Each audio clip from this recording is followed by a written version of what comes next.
ભાવનગરના કુંભારવાડા વિસ્તારમાં ચોરીની ઘટના બની. રોકડ રૂપિયા 6.5 લાખ લઈને ચોર થયા પલાયન.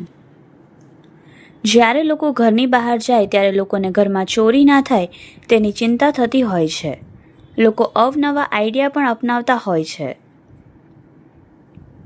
આજના સમયમાં લોકોને કોઈ પર ભરોસો ના હોય તેમ તિજોરી, કબાટ કે અન્ય જગ્યાઓએ રૂપિયા છુપાવતા હોય છે, પણ તસ્કરોએ ચાલાક નીકળતા હોય છે અને આવી જ એક ઘટના આજે ભાવનગર શહેરમાં બનવા પામી છે, જેમાં ભાવનગરનો એક પરિવાર ફ્રીઝમાં લાખો રૂપિયા મૂકીને ધાર્મિક સ્થળે ફરવા ગયા હોવાનો ફાયદો ચોરોએ ઉઠાવ્યો હોવાની ઘટના સામે આવી છે. બનાવ અંગે પ્રાપ્ત થતી માહિતી અનુસાર કુંભારવાડા વિસ્તારમાં આવેલ હાઉસિંગ બોર્ડના રૂમ નંબર 11માં રહેતા સોઇલ ખાન અશરફ ખાન પઠાણ પરિવાર સાથે થોડા દિવસ પૂર્વે અજમેર શરીફ યાત્રા પર ગયા હતા અને તેઓ 4 દિવસ ત્યાં રહીને આજ રોજ પોતાના ઘરે આવ્યા ત્યારે દરવાજાનું તાળું તૂટેલું અને ઘરની ચીજવસ્તુઓ વેરવિખેર જોઈને ચોંકી ગયા હતા.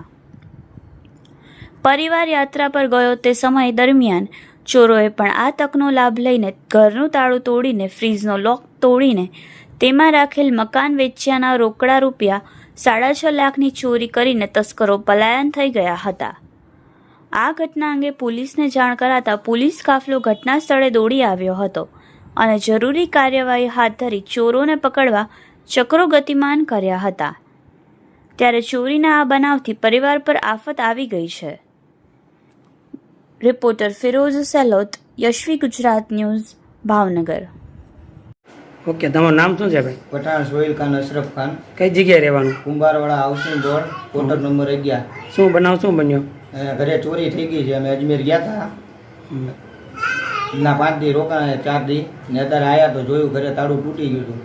ઘરમાં આવીને જોયું તો ફ્રીજમાંથી પૈસા ગાયબ થઈ ગયા હતા. કેટલા પૈસા હતા? 6.5 લાખ રૂપિયા રોકડા હતા. પોલીસને જાણ કરી તમે? પોલીસને જાણ કરી દીધી છે. કોઈની પર શક કરી આજુબાજુ વાળો પર કોઈની પર? સાહેબ અમે હતા નહીં તો કેમ ખબર પડે કે શક? તો તમને ખબર કેવી રીતે પડી? અમે ત્યારે ઘરે આવ્યા ત્યારે ખબર પડી.